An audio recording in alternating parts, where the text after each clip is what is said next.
तो अगर आपको भी यह त्रिकोणमिति का सारणी याद नहीं होता है तो आप सही वीडियो पर आए हैं।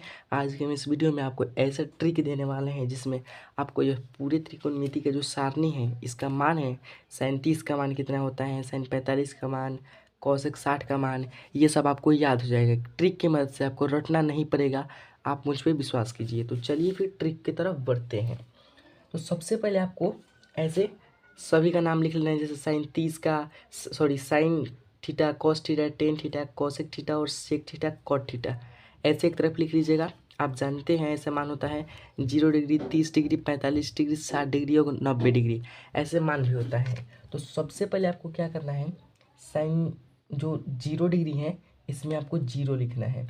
उसके बाद 30 वाले में 1 लिखना है, 45 वाले में 2 लिखना है और 60 वाले में 3 लिखना है और 90 वाले में 4 लिखना है। ऐसे नॉर्मल आपको अभी संख्या लिख देना है।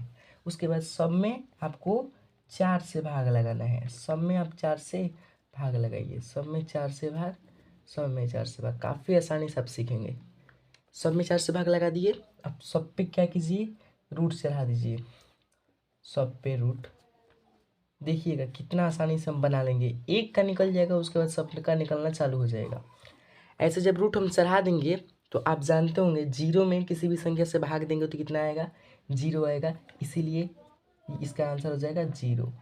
साइन 0 का मान 0 होगा। उसके बाद है 1/2, 1/4। अब एक रूट के बाहर से निकल जाएगा नॉर्मल एक बार में, और 4 निकल सकते हैं 2 में, क्योंकि 2 का वर्ग होता है 4, 2, इसका मान हो जाएगा 1/2। आगे देखते हैं, अगला है 2/4, ये कट जाएगा एक बार में और ये 2 बार में, यानी बच रहा है 1 और √2, क्योंकि एक रूट में रहे या फिर ना रहे कोई मतलब नहीं बनता है। आगे है 3/4। अब 3 तो रूट के अंदर से नहीं निकल सकता है, 4 निकल जाएगा 2 बार में, तो इसको लिख सकते हैं √3/4 में से निकाल देंगे 2 हो जाएगा। आगे है 4/4, यानी इसको काट सकते हैं एक बार में, और एक रूट के अंदर रहे या फिर ना रहे कोई मतलब नहीं बनता है, इसका हो जाएगा 1। आप समझ गए। साइन 0 का मान 0, साइन 30 का मान 1/2, साइन 45 का मान 1/√2 और साइन 60 का मान √3/2, साइन 90 का मान 1। इतना सा समझ में आ गया तो लाइक कर दीजिएगा वीडियो को।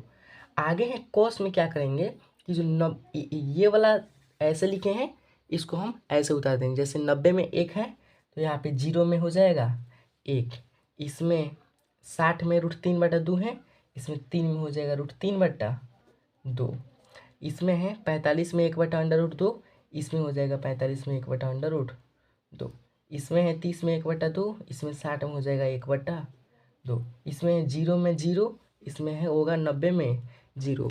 यानी कि इधर से लिखते आना है इसमें, ध्यान रहे। कॉस का भी खेल खत्म हो गया।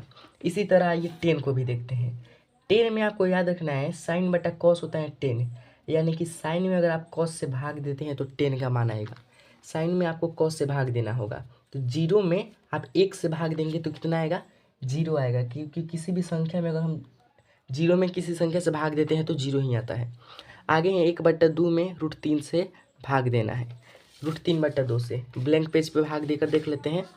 1/2 में भाग देना है √3/2 से। आप नॉर्मल ये भाग जानते होंगे कैसे बन जाएगा, 1/2 हो जाएगा और भाग को हम मल्टीप्लाई में चेंज कर देंगे और ये भी उलट जाएगा, तो 2/√3 हो जाएगा। 2 से 2 कैंसिल हो जाएगा तो हो जाएगा 1/√3, तो आ जाएगा इसका 1/√3। आप देख लीजिएगा सही से, 1/√3 ये भी लिख दिए। आगे है अब 1/√2 में 1/√2 से भाग देंगे, कितना आएगा, 1 आएगा, क्योंकि सेम संख्या में अगर भाग देते हैं तो उसका मान आता है 1। चलिए 1 भी आ गया। अब है √3/2 में 1/2 से भाग देना है, तो नॉर्मल जानते हैं 2 से 2 कैंसिल हो जाएगा, तो केवल क्या बचेगा, √2 बचेगा, √3 बचेगा, क्योंकि √3/2 में भाग देना है 1/2 से, तो 2 से 2 कैंसिल हो जाएगा, केवल बचेगा √3। आगे है कि 1 में हम 0 से भाग देंगे, तो किसी भी संख्या में हम 0 से यहाँ पे भाग देंगे तो आ जाएगा हमारा अपरिभाषित, इन्फिनाइट।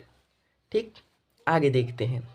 अब आगे है कॉसेक। अब यहाँ से आसान काम चालू होता है। अब आप जो साइन वाला लिखे हैं इसका उल्टा लिख दीजिए कोष्ठक में, इसका उल्टा इसमें, इसका उल्टा इसमें, इसका उल्टा इसमें, और फिर इसका उल्टा इसमें, उल्टा लिखना है। अब जीरो का उल्टा क्या होता है, आप बताइए कि जीरो का उल्टा क्या होगा। तो जीरो का उल्टा हो जाएगा अपरिभाषित, जीरो का उल्टा अपरिभाषित होता है। आगे है 1/2 का उल्टा 2 होगा, क्योंकि नीचे का ऊपर चल जाएगा, ऊपर का नीचा 2 हो जाएगा। ठीक वही काम, नीचे का ऊपर चल जाएगा, ऊपर का नीचा केवल हो जाएगा √2। यहाँ भी नीचे का ऊपर और ऊपर का नीचा हो जाएगा 2/√3। और यहाँ भी 1 का उल्टा 1 ही होता है। अब आप कहेंगे कि इसका उल्टा इसमें क्यों लिखे, तो याद रखिएगा साइन का उल्टा हमेशा कौशिक होता है, इसलिए लिखे।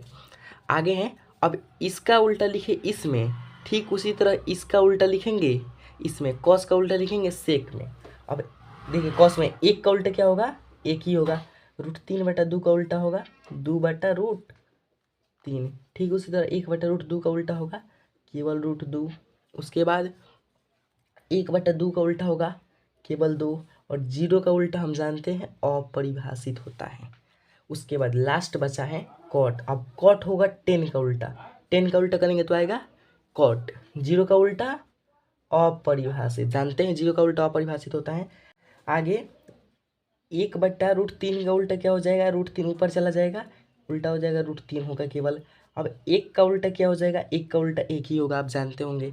उसके बाद √3 का उल्टा क्या हो जाएगा, √3 का उल्टा 1/√3, √3 का उल्टा हो जाएगा 1/√3। उसके बाद हमारा हो जाएगा अगला है इनफाइनाइट का उल्टा हमेशा होता है 0, याद रखिएगा। हालांकि बोर्ड रहता तो हम कुछ अच्छा से समझाते। आज की वीडियो में बस इतना ही। अगर आपको यह वीडियो हेल्पफुल लगा होगा तो लाइक करके चैनल को सब्सक्राइब कर दीजिएगा। क्लास 10th की पूरी तैयारी यहीं पे कराई जाएगी। यही है आपका त्रिकोणमिति जो सारणी होता है वो, तो आप रटना ना पड़े, आप ऐसे बना लीजिएगा और समझ लीजिएगा कि आपको कहीं पे भी क्वेश्चन में दिक्कत ना हो।